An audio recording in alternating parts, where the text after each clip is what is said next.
Hey guys, good morning. Welcome to my channel. आप सबका तहे दिल से स्वागत है। अभी हम करंट अफेयर्स के टॉप क्वेश्चंस देख रहे हैं। तो क्वेश्चंस पे आते हैं।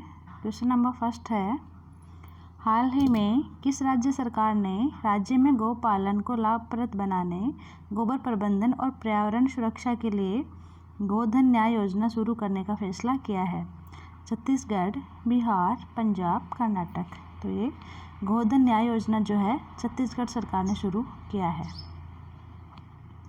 छत्तीसगढ़ के मुख्यमंत्री भूपेश बघेल ने पशुपालन को व्यावसायिक रूप से लाभप्रद बनाने, मवेशियों द्वारा खुले में चराई को रोकने, सड़कों पर आवारा पशुओं की समस्या को हल करने और पर्यावरण संरक्षण के लिए राज्य में गोधन न्याय योजना शुरू करने की घोषणा की है। उन्होंने कहा कि राज्य में पशुपालकों के वित्तीय हित की रक्षा के लिए गोधन न्याय योजना एक कारगर कदम साबित होगी। इस योजना की शुरुआत राज्य में हरेली पर्व के शुभ दिन से होगी। इस योजना के अंतर्गत पशुपालकों को लाभ पहुंचाने के लिए गोबर की जो है खरीद की जाएगी। नेक्स्ट है, साल 2023 में होने वाले महिला विश्व कप फुटबॉल के लिए ऑस्ट्रेलिया और किस देश को संयुक्त मेजबानी मिली है?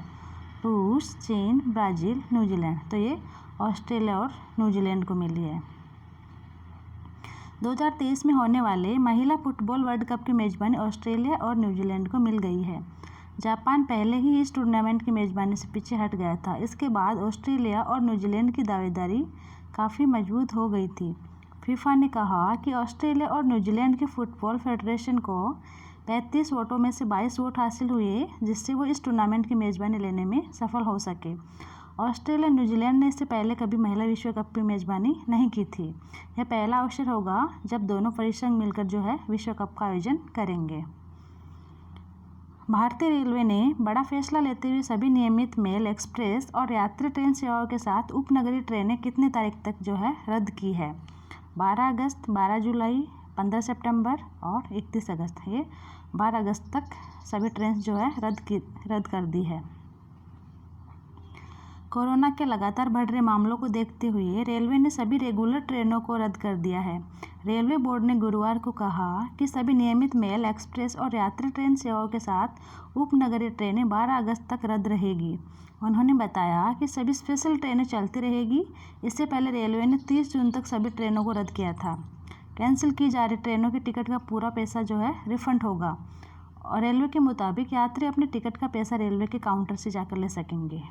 नेक्स्ट है, केंद्र सरकार ने हाल ही में तमिलनाडु में सूक्ष्म, लघु और मध्यम उद्योग, यह है MSME, micro, small and medium enterprises क्षेत्र के लिए कितने करोड़ रुपए का आवंटन किया है? 3,125 करोड़, 2,525 करोड़, 4,125 करोड़, 5,825 करोड़। इसमें क्या है? 4,125 करोड़ रुपए।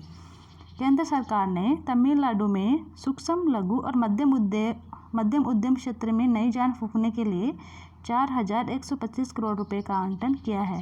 यह राशि तमिलनाडु के कुल आवंटन का 10% है। उन्होंने यह भी कहा कि राज्य में इस योजना को कारगर तरीके से लागू किया जा रहा है। इससे पहले उन्होंने 166 करोड़ रुपए लागत की पेलूर जल आपूर्ति योजना की आधारशिला रखी थी। उन्होंने कोयटुम्बर में विभिन्न स्मार्ट सिटी योजनाओं की भी समीक्षा की है। किस राज्य सरकार ने हाल ही में गतिविधि आधारित एक विशेष शिक्षा पहल एक टू खेलो एक टू पढ़ो शुरू करने की घोषणा की है? कर्नाटक, पंजाब, तमिलनाडु, त्रिपुरा। ये क्या है? त्रिपुरा सरकार ने। त्रिपुरा सरकार ने गतिविधि आधारित एक विशेष शिक्षा पहल एक टू खेलो एक टू पढ़ो शुरू करने की घोषणा की है। नई सरकार को व्हाट्सएप या SMS सेवाओं के माध्यम से प्रैक्टिकल सीखने की गतिविधियों और गेम के संदेशों पर केंद्रित ऑडियो और वीडियो सामग्री को प्रसारित करके छात्रों को पढ़ाई में व्यस्त रखने के उद्देश्य से शुरू की गई है।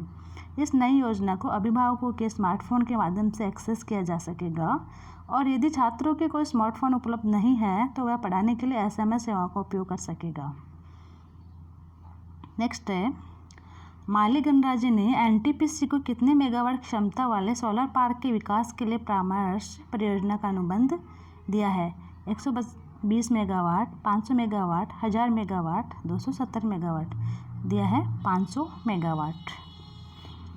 सार्वजनिक क्षेत्र के एनटीपीसी ने 24 जून 2020 को कहा कि उसे माली गणराज्य से 500 मेगावाट क्षमता के सौर पार्क विकास करने के लिए परामर्श परियोजना का अनुबंध मिला है। नेक्स्ट है, किस देश की इस्लामिक रिवॉल्यूशनरी गार्ड कॉर्प्स ने घोषणा की है कि वह अगले साल मार्च तक हिंद महासागर में अपना स्थायी सैन्य अड्डा स्थापित करेगा?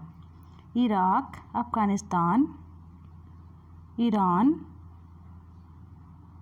और एक है पाकिस्तान। तो इसमें ईरान अपना स्थायी सैन्य अड्डा स्थापित करेगा, इसने घोषणा की है। ईरान के इस्लामिक रिवॉल्यूशन गार्ड कॉर्प्स ने घोषणा की है कि वह अंतर्राष्ट्रीय जल में अपनी उपस्थिति का विस्तार करने के लिए हिंद महासागर में एक स्थायी आधार स्थापित करने की योजना बना रही है। समाचार एजेंसी सिन्हुआ की रिपोर्ट के मुताबिक ईरान के supreme leader Ayatollah Ali Khamenei ने IRGC को देश से दूर पानी में स्थायी उपस्थिति देने का काम सौंपा है। IRGC मार्च 2021 के अंत तक हिंद महासागर में एक स्थायी आधार बनाने की योजना बना रहा है। केंद्रीय मंत्रिमंडल ने उत्तर प्रदेश के किस शहर में हवाई अड्डे को अंतर्राष्ट्रीय हवाई अड्डे के रूप में घोषित करने की स्वीकृति दे दी है? कुशीनगर, इटावा, जालौन, चंदौली। तो यह है उत्तर प्रदेश के कुशीनगर शहर में अंतर्राष्ट्रीय हवाई अड्डा घोषित करने की स्वीकृति दी है। प्राइम मिनिस्टर जो है अपने नरेंद्र मोदी जी, इनकी अध्यक्षता में केंद्रीय मंत्रिमंडल ने उत्तर प्रदेश में कुशीनगर हवाई अड्डे को अंतर्राष्ट्रीय हवाई अड्डे के रूप में घोषित किए जाने की स्वीकृति दे दी है। उल्लेखनीय है कि अंतर्राष्ट्रीय सीमा के काफ़ी नज़दीक होने के कारण यह हवाई अड्डा सामरिक दृष्टिकोण से काफ़ी महत्वपूर्ण है। उल्लेखनीय है कि केंद्र सरकार के इस फैसले से कुशीनगर न केवल आर्थिक, सामरिक और व्यापारिक योगदानों के लिए दुनिया भर में जाना जाएगा, बल्कि यह पर्यटन का हब भी बनेगा। कुशीनगर उत्तर प्रदेश के उत्तर पूर्वी हिस्से में स्थित है और गोरखपुर से जो 50 किलोमीटर पूर्व में स्थित है। केंद्र सरकार ने हाल ही में कितने करोड़ रुपए के पशुपालन बुनियादी ढांचा विकास fund AHIDF animal husbandry infrastructure development fund की स्थापना को मंजूरी दे दी है? 25,000 करोड़ रुपए, 35,000 करोड़ रुपए, 15,000 करोड़ रुपए, 5,000 करोड़ रुपए। तो एक ही है 15,000 करोड़ रुपए। इस फंड का उद्देश्य डेयरी, मांस प्रसंस्करण और पशु चारा संयंत्रों में निजी कारोबारियों और सूक्ष्म, लघु और मध्यम उद्योग MSME micro, small and medium enterprises के निवेश को प्रोत्साहित करना है। सरकार के अनुमान के अनुसार इस पहल के कारण तकरीबन 35 लाख रोजगार सृजित होने की संभावना है। केंद्र सरकार द्वारा गठित यह फंड कोविड-19 वायरस की रोकथाम के लिए लागू किए गए लॉकडाउन से प्रभावित लोगों की मदद करने के उद्देश्य से मई माह में घोषित 20 लाख करोड़ रुपए के प्रोत्साहन पैकेज का हिस्सा है। इस सरकारी फंड के माध्यम से डेयरी, मांस प्रसंस्करण और पशु चारा संयंत्रों की स्थापना के लिए किसान उत्पादन संगठनों, MSME और निजी कंपनियों को 3-4% की ब्याज सहायता दी जाएगी। नेक्स्ट है, किस राज्य सरकार ने कोरोना के दौरान मुख्यमंत्री दूरवर्ती शिक्षा कार्यक्रम के तहत स्कूली बच्चों को बेहतर शिक्षा की दिशा में एक और महत्वपूर्ण कदम उठाया है? बिहार, झारखंड, उत्तर प्रदेश, हरियाणा। तो ये हरियाणा सरकार ने यह कदम उठाया है। हरियाणा सरकार ने कोरोना के दौरान मुख्यमंत्री दूरवर्ती शिक्षा कार्यक्रम के तहत स्कूली बच्चों को बेहतर शिक्षा की दिशा में एक और महत्वपूर्ण कदम उठाया है। सरकार ने रिलायंस जियो टीवी के साथ इसके लिए समझौता किया है। सरकार के अनुसार जियो टीवी के साथ किए करार के तहत एजुसेट के चारों चैनल अब जियो के प्लेटफॉर्म पर निःशुल्क उपलब्ध होंगे। नई पहल से विद्यार्थी टीवी, लैपटॉप, डेस्कटॉप, टैबलेट व मोबाइल के माध्यम से एजुसेट के चारों चैनल देख सकेंगे। टीवी पर प्रसारित की गई सामग्री एक सप्ताह तक उपलब्ध रहेगी, जिससे विद्यार्थी अपनी सुविधा एक समय के अनुसार इसको देख सकता है। विजडन इंडिया के एक पोल के अनुसार पिछले 50 वर्ष में सर्वश्रेष्ठ टेस्ट क्रिकेटर का पोल किस खिलाड़ी ने जीत लिया है? सचिन तेंदुलकर, सुनील गावस्कर, जहीर खान, राहुल द्रविड़। तो ये जीता है राहुल द्रविड़ ने। विजडन इंडिया के एक सर्वे में राहुल द्रविड़ को भारत के पिछले 50 साल के टेस्ट इतिहास का सर्वश्रेष्ठ बल्लेबाज चुना गया है। विजडन द्वारा करवाए गए इस पोल में कुल 11,400 लोगों ने वोटिंग की। इसमें द्रविड़ को 52 और तेंदुलकर को 48% वोट मिले। द वॉल के नाम से मशहूर राहुल द्रविड़ पोल के शुरुआती दौर से सचिन से पिछड़े रहे थे, लेकिन धीरे धीरे वह सचिन से आगे निकल गए। हाल ही में किस राज्य सरकार ने कोरोना संक्रमण के कारण लॉकडाउन को 31 जुलाई तक बढ़ा दिया है? बिहार, झारखंड, पश्चिम बंगाल, गोवा। तो ये पश्चिम बंगाल ने जो है लॉकडाउन को 31 जुलाई तक बढ़ा दिया। पाकिस्तान की राजधानी इस्लामाबाद में हाल ही में किस नाम से पहला हिंदू मंदिर बनाने की आधारशिला रखी गई है? श्री कृष्ण मंदिर, गणेश मंदिर, विष्णु मंदिर, राम मंदिर। तो ये सबसे पहला जो है श्री कृष्ण मंदिर। पाकिस्तान के इस्लामाबाद शहर में पहले हिंदू मंदिर की आधारशिला रखी गई है। बताया जा रहा है कि इस मंदिर को बनाने में 10 करोड़ पाकिस्तानी रुपए का खर्च आएगा। भगवान कृष्ण के इस मंदिर को इस्लामाबाद के S9 इलाके में 20,000 वर्ग फुट के इलाके में बनाया जा रहा है।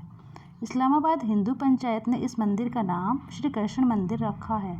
इस मंदिर के लिए वर्ष 2017 में जमीन दी गई थी। हाल ही में महाराष्ट्र के नए मुख्य सचिव के रूप में किसे नियुक्त किया गया है? प्रमोद कुमार, संजय कुमार, अनिल कुमार, दिलीप त्यागी। तो ये किया गया है संजय कुमार को। महाराष्ट्र सरकार ने हाल ही में राज्य के वरिष्ठतम IAS अधिकारी संजय कुमार को राज्य का नया मुख्य सचिव नियुक्त करने की घोषणा कर दी है।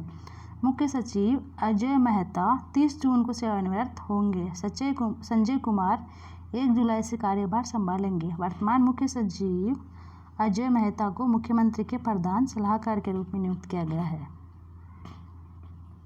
हाल ही में किस देश ने भारत के बाहर पहली योग यूनिवर्सिटी खोलने की आधारशिला रखी है? नेपाल, पाकिस्तान, अमेरिका, चीन। तो ये अमेरिका ने रखा है।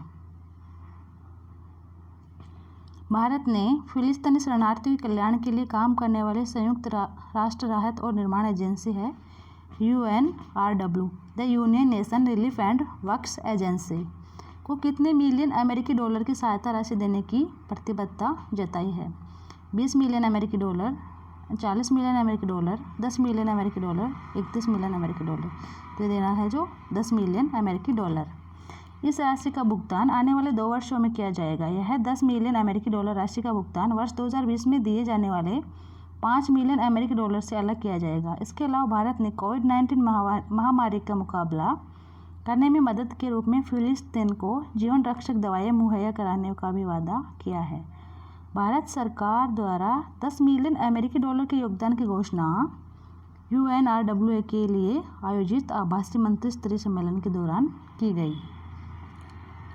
हाल ही में किस देश ने चीन, वियतनाम और कोरिया से कुछ इस प्रकार के विशिष्ट इस्पात उद्योगों की आयात पर एंटी डंपिंग शुल्क लगाने की घोषणा की है?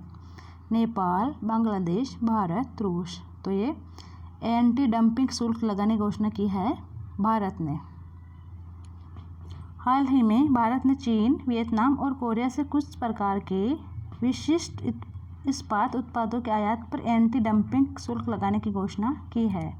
आयात पर लागू किए जाने वाला यह शुल्क $13.07 प्रति टन से लेकर $173.1 प्रति टन हो सकता है। इस संबंध में जारी अधिसूचना के अनुसार चीन, वियतनाम और कोरिया पर अधिरोपित किया गया एंटी डंपिंग शुल्क 5 वर्ष की अवधि के लिए प्रभावी रहेगा। अंतर्राष्ट्रीय ओलंपिक दिवस किस दिन मनाया जाता है? 10 जनवरी, 15 मार्च, 12 मई, 23 जून। ओलंपिक डे मनाया जाता है 23 जून को। इस दिवस के आयोजन का मुख्य उद्देश्य मानवीय जीवन में खेल के महत्व को चिन्हित करना और दुनिया भर में खेल और खेलों में भागीदारी को बढ़ावा देना है।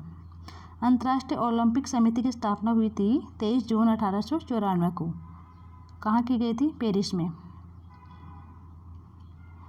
नेक्स्ट है, किस भारतीय अर्थशास्त्री को नोबेल पुरस्कार विजेता ने साल 2020 के जर्मन बुक ट्रेड का प्रतिष्ठित शांति पुरस्कार जीता है?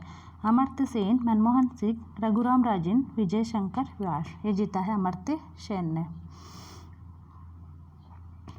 नेक्स्ट है, केंद्र सरकार ने हाल ही में प्रधानमंत्री मुद्रा योजना के तहत शिशु कर्ज श्रेणी के अंतर्गत आने वाले छोटी राशि का कर्ज ले रखे कर्जदाताओं को कितने प्रतिशत ब्याज सहायता देने की मंजूरी दी है? 2%, 3%, 4%, 5%। तो ये 2% है। यह कदम छोटे कारोबारियों को कोरोना वायरस महामारी और उसके बाद उसकी रोकथाम के लिए लॉकडाउन से हुई समस्या से पार पाने में मदद के लिए उठाया गया है। प्रधानमंत्री मुद्रा योजना की शिशु श्रेणी में लाभार्थियों को 50,000 रुपये तक का कर्ज बिना किसी गारंटी के दिया जाएगा। प्रधानमंत्री नरेंद्र मोदी जी ने 8 अप्रैल 2015 को प्रधानमंत्री मुद्रा योजना की शुरुआत की थी। ये ध्यान में रखना है, इसकी शुरुआत हुई थी 8 अप्रैल 2015 को। इसके तहत 10 लाख रुपए तक का कर्ज लघु एवं सूक्ष्म उद्यमों को दिया जाता है। नेक्स्ट है, निम्नलिखित में से किस बैंक ने युवा पे मोबाइल ऐप लॉन्च करने के लिए UDMA के साथ भागीदारी की है? UDMA है डिजिटल वॉलेट। भारतीय bank, axis bank, yes bank, HDFC bank. तो ये यस बैंक ने जो है UDMA डिजिटल वॉलेट के साथ भागीदारी की है। यस बैंक ने अपने डिजिटल वॉलेट्स समाधान युवा पे मोबाइल ऐप को लॉन्च करने के लिए UDMA टेक्नोलॉजीज़ के साथ भागीदारी की है। इस ऐप के माध्यम से बैंक अपने ग्राहकों के लिए संपर्क रहित जो है भुगतान सक्षम बनाएगा। निम्नलिखित में से कौन सा देश 2023 फीफा महिला विश्व कप की मेजबानी करेगा? ऑस्ट्रेलिया, न्यूजीलैंड, फ्रांस, ए और बी दोनों। तो ये ऑस्ट्रेलिया और न्यूजीलैंड दोनों करेंगे। निम्नलिखित में से किस टीम ने इंग्लिश प्रीमियर लीग 2019-20 का खिताब जीता है? Chelsea football club, Liverpool football club, Manchester city football club, FC Barcelona. तो ये लिवरपूल फुटबॉल क्लब ने इंग्लिश प्रीमियर लीग 2019-20 का खिताब जीता है।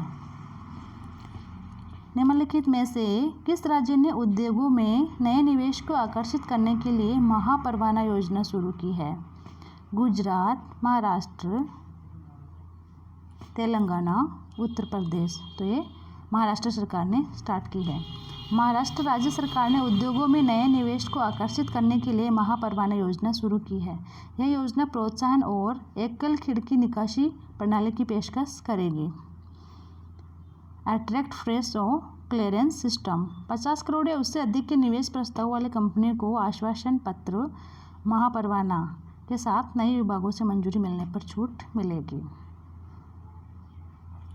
नेक्स्ट है, PM स्वनिधि किससे संबंधित है? तालाबंदी के दौरान स्कूली बच्चों की स्कूली शिक्षा, वरिष्ठ नागरिकों को आवश्यक सेवाओं की आपूर्ति, प्रधानमंत्री उज्ज्वला योजना के तहत मुफ्त LPG और स्ट्रीट विक्रेताओं को वित्त। तो स्वनिधि योजना संबंधित है स्ट्रीट विक्रेताओं को वित्त से संबंधित। शहरी इलाकों में स्ट्रीट वेंडर्स के लिए PM स्वनिधि एक विशेष माइक्रो क्रेडिट सुविधा है जिसमें राज्य के शहरी स्थानीय निकायों की भौगोलिक सीमा में आसपास के शहरी और ग्रामीण क्षेत्र शामिल है। यह योजना 24 मार्च 2020 तक के उससे पहले शहरी क्षेत्रों में वेडिंग में लगे सभी स्ट्रीट वेंडर्स के लिए उपलब्ध रहेगी। स्ट्रीट वेंडर्स एक वर्ष के कार्यकाल में मासिक किस्तों में 10,000 रुपये तक के जमानत मुक्त कार्यशील पूंजी ऋण का लाभ उठाने के लिए पात्र होंगे। नेक्स्ट है, निम्नलिखित में से किस राज्य सरकार ने राज्य में MSME के लिए 8 1 क्लिक ऑनलाइन नगद सहायता पहल शुरू की है? महाराष्ट्र, कर्नाटक, गुजरात, पंजाब। तो ये गुजरात सरकार ने शुरू किया है 8 1 क्लिक। गुजरात सरकार ने सूक्ष्म, लघु और मध्यम उद्यमों और कपड़ा उद्योगों के लिए 1369 करोड़ रुपए की सहायता की घोषणा की। उन्होंने गुजरात में लगभग 13,000 MSME के लिए ऑनलाइन नगद सहायता पहल 8 1 क्लिक